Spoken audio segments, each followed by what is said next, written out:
Hi, it's Nicole from A Day of Small Things. Welcome back to Shaketember 2025. This is part 2 of our Edward II and Richard II video. In part 1, we got to know the family backgrounds and personalities of the dramatic twins Christopher Marlowe and William Shakespeare. We traced the family trees of Edward II and Richard II in English history. I then recommended a few stage and radio productions and ended with a plot summary of both stories. I'm going into part 2 discussions assuming you know roughly what the stories are about, so we can dive straight into some geeky details. We'll focus mostly on Gaveston and Edward's relationship in this video, as well as briefly compare and contrast one of the equivalent scenes in both plays. As we have seen, Edward II and Richard II have very similar overarching storylines and central characters. Both kings are surrounded by flatterers and both are opposed and rebelled against by angry nobles. Both kings are pretty weak and incompetent when push comes to shove, and both end up not only being toppled from their thrones, but also murdered in humiliation. Let's talk about Edward II first. King Edward is accompanied by, obsessed with, one specific flatterer called Gaveston. In one sense, to put it simply, he's the trigger of the conflict and the cause of Edward's downfall. The play opens with Enter Gaveston reading on a letter that was brought him from the king. And he reads, this is Gaveston reading, "My father is deceased, come Gaveston." King Edward I has just died. Edward II ascends the throne and immediately asks Piers Gaveston to return to him, whom his father exiled. The production of Edward II in the Swan Theatre in Stratford-upon-Avon earlier this year opened with the funeral of Edward I. There were the nobles and Edward II himself mourning in their best military uniform. There was a glittering, bejeweled cross and a crown, and gold and silver scepters and swords and yards of scarlet silk that covered the coffin. The stage was glorious and dazzling. The scene was entirely silent until Gaveston read out the letter, and it lasted until all the audience came through the doors and found their seat, which took what felt like a long time. The other play I watched during the same trip in the theatre space next door was Hamlet, which interestingly also opened with a death and a funeral procession. Let me read you the opening soliloquy of Gaveston in full. "My father is deceased. Come, Gaveston, and share the kingdom with thy dearest friend." King Edward II's father is dead. Gaveston is called to come to the king and share the kingdom. We don't know who Gaveston is yet, but we know who Edward is. Edward is Gaveston's dearest friend. Gaveston finishes reading the letter and speaks for himself. "Ah, words that make me surfeit with delight. What greater bliss can hap to Gaveston than live and be the favourite of a king?" Now we know who he is. He is the favourite of the king. "Sweet prince, I come. These thy amorous lines," referring to the letters, "might have enforced me to have swum from France, and, like Leander, gasped upon the sand, so thou wouldst smile and take me in thy arms." Leander, you just need to know for our purpose here, is from a classical story who swam a lot to see his lover. "The sight of London to my exiled eyes is as Elysium to a new-come soul." Gaveston has been in exile from London and England. That's why he's in France. Seeing London is like seeing heaven. The reason is not that I love the city or the man, but that he harbours him I hold so dear, the king, upon whose bosom let me die, and wish the world be still at enmity. What need the Arctic people love starlight, to whom the sun shines both by day and night? Slightly off topic, I really love these last two lines. The Elizabethan age sees a science and technology boom. I love how the new knowledge of world geography and marine navigation made it into literature and Edward II here. Farewell, base stooping to the lordly peers, my knee shall bow to none but to the king. We'll come back to these last two lines later. For now, notice two things. Firstly, the physical movement of the body, stoop and bow. Secondly, the benefit of being the favorite of the king is to not stoop and not bow to anyone but the king. After this, Gaveston eavesdrops on a conversation between King Edward and the nobles about if the king is allowed to call Gaveston back to England from exile. Scene 1 is pretty representative of what happens in the rest of the play. Edward says, I want Gaveston. The nobles say, no you can't. Edward says, I am the king, I'll do whatever I want. Why should I submit to you? I will chop off your head if you argue anymore. The nobles say, you can try. We are the ones who have armies. We'll chop off your head instead. It's a pretty extraordinary conversation. Just imagine the lords saying this to Henry VIII. Absolutely no way. Edward is a weak king. That's clear pretty much from the very beginning. He keeps asking, why should I be overruled like this? Why can't I have my will? Edward is not very precious about his crown and kingdom either. He much prefers Gaveston. For example, after an angry exchange, Gaveston is bundled away. Edward begs the lords to give Gaveston back. He tries to mollify them by dishing out important offices and titles of the kingdom. But he does it as if a sulking kid throwing out toys. If this content you not, as in if the titles don't satisfy you, make several kingdoms of this monarchy and share it equally amongst you all, so I may have some nook or corner left to frolic with my dearest Gaveston. It's sweet, but it doesn't become a king. The king's desire and duty, Edward's private and public life come into conflict. Gaveston is all he wants, but that's not allowed. Though, as a king, I have to say, he goes about having Gaveston in a very tactless and childish way. He says things like, I'll have my will. I will have Gaveston. Curse me, depose me, do the worst you can. I just want to roll my eyes. He's doing a rubbish job at keeping his favourite. I feel a bit sorry for Gaveston. He thinks his lover is the all-powerful king and he imagines he'll be safe, sitting at his right hand and enjoying all England can offer. But it turns out this king is pretty useless at keeping him close, keeping him alive. Poor Gaveston. But we'll see. Gaveston himself is not the most intelligent or skillful in keeping his head on his shoulders. He's pretty good at attracting hostility all by himself. So overall, a good pair, Edward and Gaveston. Unfortunately, Edward has a court full of gunpowdery lords. Every one of them has a thunder and lightning kind of temper. I cannot and will not suffer this. I must speak up. I'm going to levy men right now. It sometimes looks like watching children bullying each other in the playground. Speed up the story a bit. The nobles get the upper hand and Gaveston is gotten rid of. Edward actually starts a war against the nobles and horror of horrors replaces one favourite with another. The nobles say, no, you can't have him either.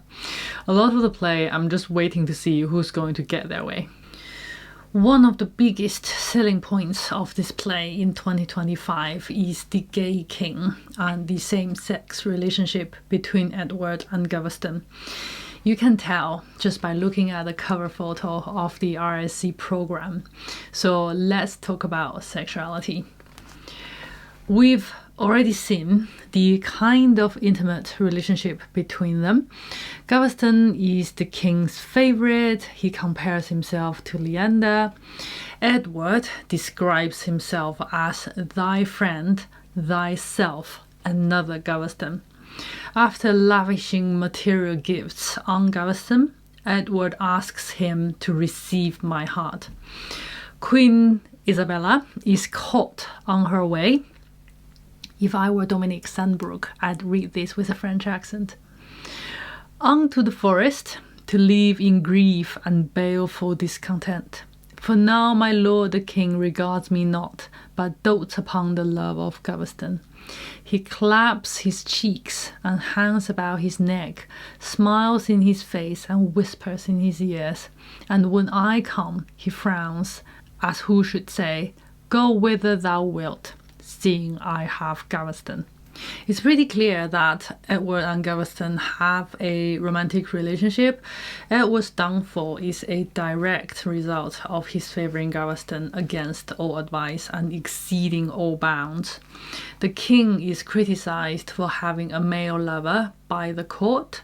Their relationship is not accepted by the nobles because the nobles are homophobic.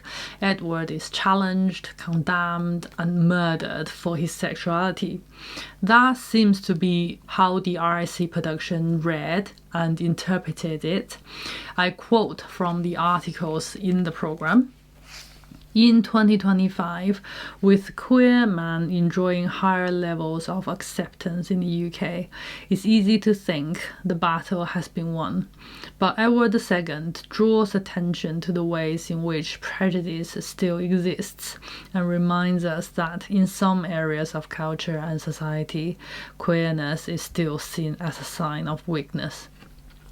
Today, we celebrate Marlowe's Edward II for both its thrilling pace and startling poetry, but also its enduring power to lend legitimacy, strength, and voice to the ongoing struggle of gay people in a still complex and often hostile environment. I'm not commenting on how queerness is seen in society. I quote those to show you that Edward II, the play, becomes part of the discussion put out there by RSC about how gay people are discriminated against. The sexuality and tragedy of Edward II fit into the framework of this 21st century culture debate. I have given plenty of examples by now that the relationship between Edward and Gaveston is absolutely the starting point and central issue of this play. I don't object to RSC or anyone reading and interpreting the play this way. RSC made a bold and stunning point with it. We have always made Shakespeare say what we want him to say, so why not Marlowe? That's nothing new under the sun. But I don't think that's all Marlowe wanted to say with Edward II. So what I want to do in the next few minutes is to bring a few things to your attention, and hopefully they'll give the sexuality issue a broader context, add more depth to the reading, and make the story more nuanced. In scene 6, Edward's brother, Kent, who has been loyal to him until this point, says, "My lord, I see your love to Gaveston will be the ruin of the realm and you. For now the wrathful nobles threaten wars, and therefore, brother, banish him forever." My question is, in what way is the ruin of Edward II caused by his love for Gaveston? What is the reason of the nobles' wrath towards Gaveston and their rebellion against the king? These are the ways the noble lords talk about Gaveston. Lancaster asks the king, "My lord, why do you thus incense your peers that naturally would love and honour you, but for that base and obscure Gaveston?" The nobles talk among themselves. How now? Why droops the Earl of Lancaster? Wherefore is Guy of Warwick discontent? The villain Gaveston is made an earl. An earl? Aye, and besides, Lord Chamberlain of the realm, and secretary too, and Lord of Man, meaning Isle of Man. We may not, nor we will not suffer this. They are shocked and disgusted that Gaveston is given so high and so many titles. They refer to Gaveston as the peasant swollen with venom of ambitious pride, that base peasant, ignoble vassal, and upstart. You get a sense of their gut feeling towards Gaveston.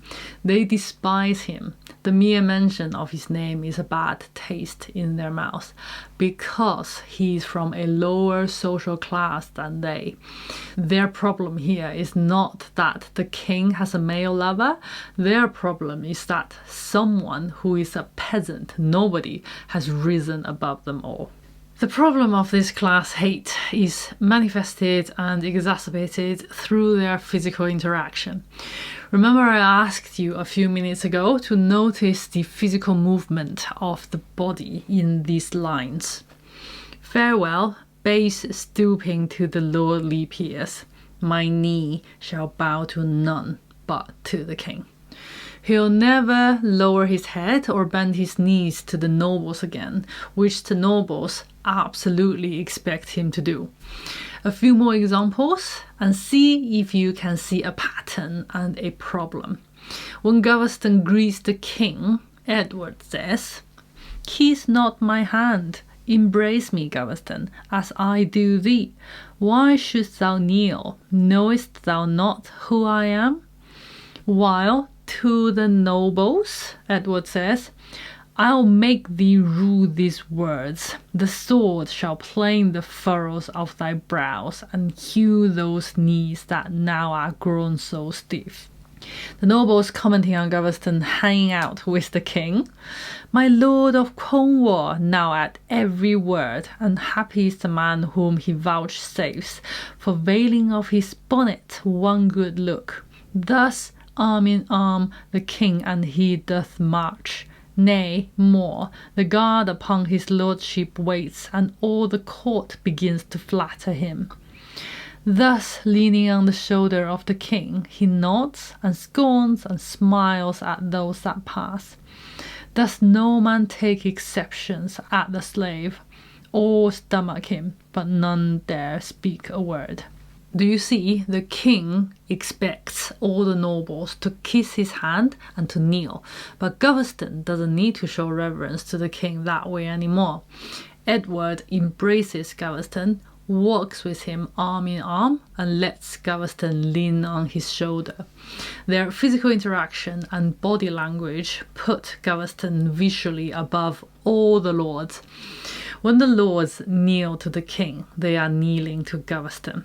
It's a spectacle that cannot be stomached by the high-born lords, and it disrupts the order, rank, and powers of the kingdom.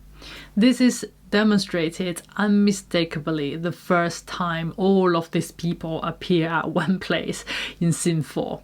According to the stage direction, Edward assumes the throne with Gaveston at his side. Having Gaveston sitting at his side basically makes him a political equal. All nobles literally bristle with anger and disgust. It's unsaid, but you can tell the electricity in the air from Edward's response to the atmosphere. "What? Are you moved that Gaveston sits here? It is our pleasure. We will have it so." You can sense him squirming uncomfortably in his throne. Lancaster comments with a menacing sneer, "Your Grace does well to place him by your side, for nowhere else the new Earl is so safe. What man of noble birth can brook this sight? Quam male convenient," meaning how badly they go together. "See what a scornful look the peasant casts." Notice the contrast between man of noble birth and the peasant. By the way, that was my Latin debut. Can kingly lions fawn on creeping ants? Another contrast between the high and mighty and the lowly and worthy. Ignoble vassal that like Phaeton aspires unto the guidance of the sun. A reference to the classical mythology where someone is overreaching his rank and heading for a disastrous fall. Their downfall is at hand, their force is down. We will not thus be faced and overpeered. We will not tolerate this scornful look from a peasant, and we will not bow our head to this upstart. Lay hands on that traitor Mortimer! Lay hands on that traitor Gaveston! Nobles draw swords at this point. Kent, the brother of the king, says, "Is this the duty that you owe your king? We know our duties. Let him know his peers." The nobles seize Gaveston. Edward, panicking, "Whither will you bear him? Stay, or you shall die. We are no traitors, therefore threaten not." Gaveston, at this point, pipes up, "No, threaten not, my lord, but pay them home. Were I a king, thou villain, wherefore talkst thou of a king? Thou hardly art a gentleman by birth." Another emphasis on his birth and rank. "Were he a peasant, be my minion, I'll make the proudest of you stoop to him." Back to the physical interaction and visual representation of the high and low in physical position and rank. "My lord, you may not thus disparage," meaning degrade, "us. Away, I say, with hateful Gaveston." I hope it's clear by this point the reason for the Lord's hatred and rebellion. There's no mention of any moral issue of the king having a male lover, but their complaints are about class. Of course, the class issue is manifested by the fact that Gaveston is a man. A man can be bestowed with titles and properties and power the way that a woman can't. If the king had a mistress instead, none of this would be a problem. So the class hatred is tightly tied up with sexuality. There's little complaint from the nobles about the king having a male lover, but there are mentions of it, especially by Mortimer Sr. After hearing how the king neglects the queen for the company of Gaveston, Mortimer Sr. reflects almost to himself, "Is it not strange that he is thus bewitched?" And later he speaks specifically addressing this subject. At the end of scene 4, he advises his nephew Mortimer Jr. to let the king be and have Gaveston if he wishes. He gives a list of examples from ancient history of powerful men who have male lovers. It reads like Mortimer Sr. is endorsing male homosexual desire. I read the section on sexuality, gender and status in the chapter on Edward II in Cambridge Introduction to Marlowe, where it discusses this speech and homosexuality as a concept. The book points out that, interestingly, all of the examples from the ancient world mentioned by Mortimer had wives or female lovers as well as loving other men. Rather than being an exclusive attraction to other men, the kind of homosexuality Mortimer Sr. talks about is evidently compatible with heterosexual relationships. And we might remember that not only does Edward II father a son, he arranges the marriage of Gaveston to his niece Margaret de Clare and enthusiastically anticipates its solemnization in scene 4.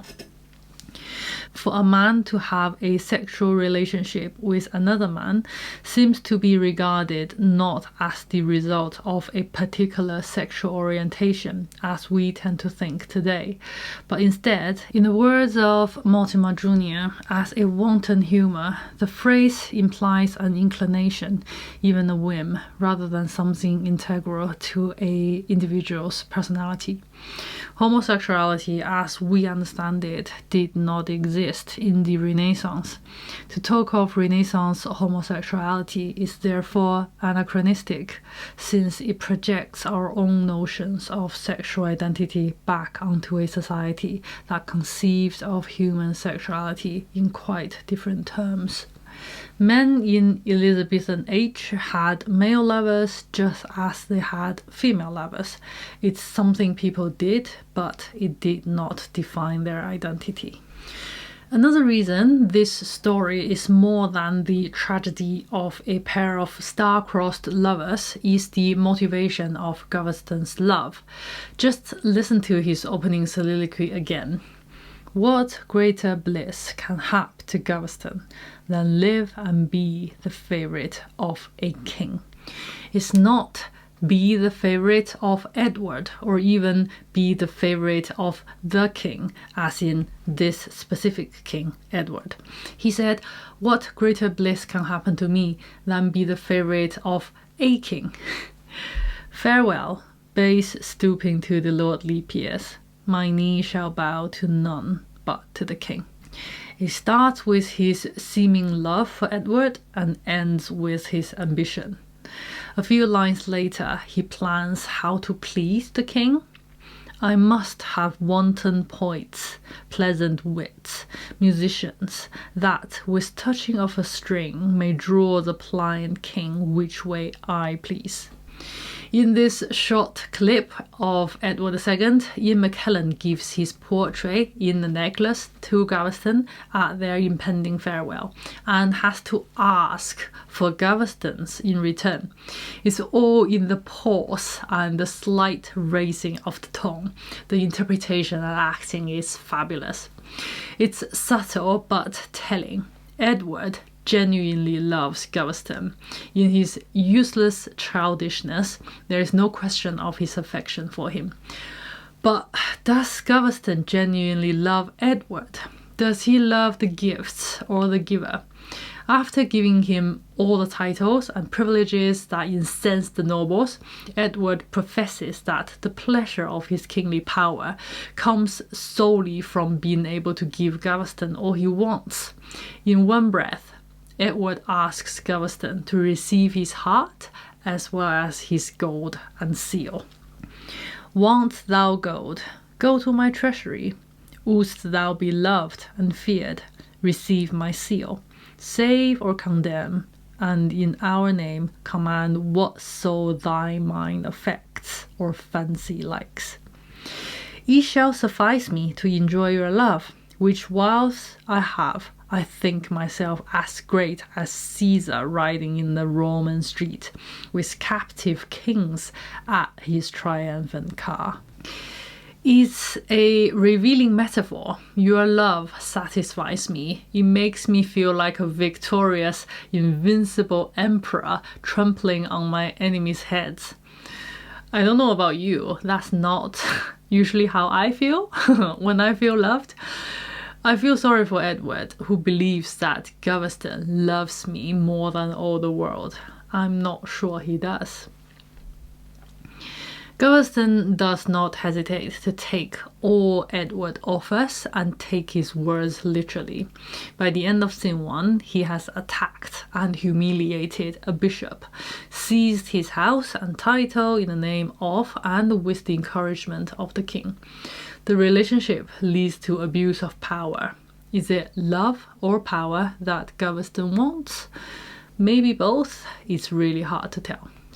Another thing to bear in mind, Elizabethan theatre is where common people get educated about history, and history holds a mirror to the present. Rumor has it that Elizabeth has favourites and they are manipulating the queen and ruining the country. To keep one's head firmly on his shoulders, one cannot criticize current affairs except dressing it up in a historical drama. Do those favourites genuinely love you, Your Majesty, or do they love the power and cash that come with it? Do you remember we said that Edward's private life is dragged under the public spotlight? Elizabethan theatre thus gives subtle commentary on another current affair. Elizabeth vows never to marry. The nobles wouldn't let the matter rest. But what about the heir? Elizabeth says, "My marriage is not your business." The country says, "It totally is." That's simultaneously both way too much and not nearly enough on Edward II by Christopher Marlowe. But I have to move on to Richard II by Shakespeare now. I'll be briefer because I don't want to waste your time repeating myself. I already made 2 videos on Richard II when I first read it about 16 months ago. I loved it, so I made not only one, as I usually do, but 2 videos.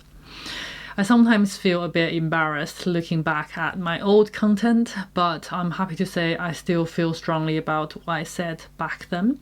I'll summarize what I've already discussed so you can watch those if they sound interesting. Both of those videos focus on the character Richard.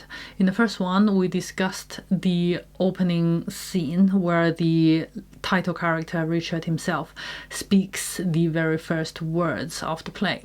Having the title character speak immediately is quite unusual among Shakespeare plays. The other notable case is, of course, Richard III. There are some similarities between the 2 Richards who open their own shows. They are both actors twice over. That observation leads to the discussion of the theatricality of Richard II, which I unpacked at some length with examples. In the second video, we reflected on the question, what makes a king? That's the issue I believe this play is trying to explore, with 2 different types of king, a king by birth and a king by conquest and achievement. Which one makes a better king? That should be an easy one to answer if you've read or watched the play. A more interesting question would be, who does Shakespeare think is the rightful king, or who does Shakespeare want us to think is the rightful king? A strong feature of this play is the many Bible references. There are a lot more quotations and allusions to the Bible than all other Shakespeare's plays. And certainly no other protagonist explicitly and frequently compares himself to Christ like Richard does. There's a parallel between King Richard and Jesus when Richard comes down from up high to the base court, then to prison, and ultimately death.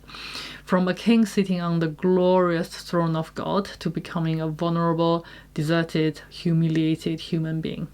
I tried to give quotes and examples to back up my point too. I'll link the videos in the description box. Lastly, I'm going to compare the scene where Edward and Richard are in prison right before they are murdered. Who's there? What lies is that? Wherefore comest thou? To comfort you and bring you joyful news. Small comfort finds poor Edward in thy looks. Villain, I know thou comest to murder me. To murder you, my most gracious lord. Far is it from my heart to do you harm. The queen sent me to see how you were used, for she relents at this your misery. And what eyes can refrain from shedding tears to see a king in this most piteous state? Weep'st thou already? List awhile to me, and then thy heart, were ye as Gurneys, or as Matrevis, hewn from the Caucasus, yet will it melt ere I have done my tale. This dungeon where they keep me is the sink wherein the filth of all the castle falls. O villains! And there in mire and puddle have I stood this 10 days' space, and lest I should sleep one place continually upon a drum, they give me bread and water, being a king, so that for want of sleep and sustenance, my mind's distempered and my body's numbed. And whether I have limbs or no, I know not. Or would my blood dropped out from every vein, as does this water from my tattered robes. Tell Isabel the Queen I looked not thus, when for her sake I ran that tilt in France, and there unhorsed the Duke of Clermont. Lightborn is the man Mortimer sent to murder Edward, and Edward knows instinctively. However, at the smallest sign of sympathy, Edward pours out his sorrows to this murderer. Weep'st thou already? List awhile to me. Notice his complaints solely focus on the physical torments. The dungeon is a sewer, he stands in water and filth, he can't sleep, he's starving, he's half naked, he loses all feelings in his limbs. It's an awful image. Then I was surprised by a sudden moment of glory. I love the last 3 lines when he says, Tell Isabel the Queen I looked not thus, when for her sake I ran that tilt in France, and there unhorsed the Duke of Clermont. It brings back a story from a time before our play starts. To win the heart of Isabella, the young and dashing Edward jousted with the lords in France. What a joyful and victorious scene. 3 short lines conjure up a sea of emotions. Was it for this that I wooed you? But what hurts Edward more? I was once glorious, and look at me now, humiliated, wasting away in a dungeon. A few lines later, one Jew have I left, receive thou this. Still fear I, and I know not what's the cause, but every joint shakes as I give it thee. Oh, if thou harbourest murder in thy heart, let this gift change thy mind and save thy soul. Know that I am a king. Oh, at that name I feel a hell of grief. Where is my crown? Gone, gone. And do I remain alive? You are all watched, my lord. Lie down and rest. But that grief keeps me waking. I should sleep, for now these 10 days have these eyelids closed. Now as I speak they fall, and yet with fear open again.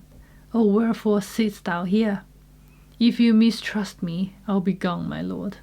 No, no, for if thou meanst to murder me, thou wilt return again, and therefore stay. He sleeps. Oh, let me not die, yet stay, oh stay a while. How now, my lord? Something still buzzes in mine ears, and tells me if I sleep, I never wake. This fear is that which makes me tremble thus, and therefore tell me, wherefore art thou come? To rid thee of thy life. Matrevis, come. I am too weak and feeble to resist. Assist me, sweet God, and receive my soul. And he dies. One thing that comes across the clearest in this section is his fear of death. Even though the physical suffering has been horrendous, he still really doesn't want to die. But when death comes, he's too weak and feeble to resist it. This aspect of his character remains unchanged throughout. Richard, on the other hand, has been weak and useless throughout too. I talked about his resistless fall in one of the previous videos. But when the murderers turn up, Richard, who doesn't even step on a bug, to my great surprise, puts up a valiant fight, which has never happened before in the play in his life. I'm going to end with Richard's soliloquy given before he dies. It's a long soliloquy. Richard is not one for action. He talks. He doesn't need someone like Lightborn to have a conversation with. He can talk all by himself. While I read, see if you can notice a few things. Firstly, in contrast to Edward, Richard doesn't seem to see or feel any physical suffering. His soliloquy solely focuses on the confusion and sorrow in his mind, as if only his brain and his soul are still functioning. Secondly, there's no fear of death. Instead of something buzzing in Edward's ears, Richard hears music. On stage, this can be real music or it can be music in Richard's head. The contemplation on time and music creates an otherworldly atmosphere, as if his soul has departed from this tragedy before his body is killed. Thirdly, see if you can spot the metaphor of a mechanical clock. Clocks that tell hours and minutes are a cutting-edge technology and invention at the time. Richard's sighs, tears, and groans mark the passage of time like a clock. I have been studying how I may compare this prison where I live unto the world. And for because the world is populous, and here is not a creature but myself, I cannot do it. Yet I'll hammer it out. My brain I'll prove the female to my soul the father, and these two beget a generation of still breathing thoughts. And these same thoughts people this little world in humours like the people of this world, for no thought is contented. The better sort, as thoughts of things divine, are intermixed with scruples, and do set the word itself against the word, as thus, come little ones, and then again, it is as hard to come as for a camel to thread the postern of a needle's eye. Thoughts tending to ambition, they do plot unlikely wonders. How these vain, weak nails may tear a passage through the flinty ribs of this hard world, my ragged prison walls, and for they cannot die in their own pride. Thoughts tending to content flatter themselves that they are not the first of fortune's slaves, nor shall not be the last, like seely beggars who, sitting in the stocks, refuge their shame that many have and others must set there, and in this thought they find a kind of ease, bearing their own misfortunes on the back of such as have before endured the like. Thus play I in one person many people, and none contented. Sometimes I'm my king, then treasons make me wish myself a beggar, and so I am. Then crushing penury persuades me I was better when a king. Then am I kinged again, and by think that I am unkinged by Bolingbroke, and straight am nothing. But wherever I be, nor I, nor any man that but man is, with nothing shall be pleased till he be eased with being nothing. Music do I hear? Ha! Ha! Keep time! How sour sweet music is when time is broke and no proportion kept. So is it in the music of men's lives. And here have I the daintiness of year to check time broke in a disordered string, before the concord of my state and time had not an ear to hear my true time broke. I wasted time, and now does time waste me. For now hath time made me his numbering clock. My thoughts are minutes, and with sighs they jar their watches on unto my eyes. The outward watch whereto my finger, like a dial's point, is pointing still, in cleansing them from tears. Now, sir, the sound that tells what hour it is are clamorous groans which strike upon my heart, which is the bell. So sighs and tears and groans show minutes, times, and hours.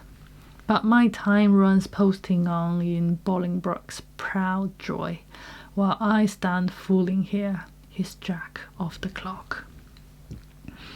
This music mads me, let it sound no more. For though ye have helped madmen to their wits, in me it seems ye will make wise men mad. Yet blessing on his heart that gives it me, for 'tis a sign of love, and love to Richard is a strange brooch in this all-hating world. The two scenes are pretty representative of the overall feelings of the two plays. Edward II is action-packed and fast-paced. Richard II is more reflective and inward-looking. Which style of drama do you prefer? Which story do you prefer? Which playwright do you prefer?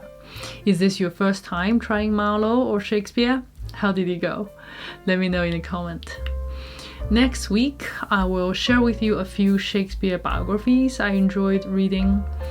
Remember to check out Jason and Kelly's video too. That's all for today. Thank you for watching. I'll see you in my next one.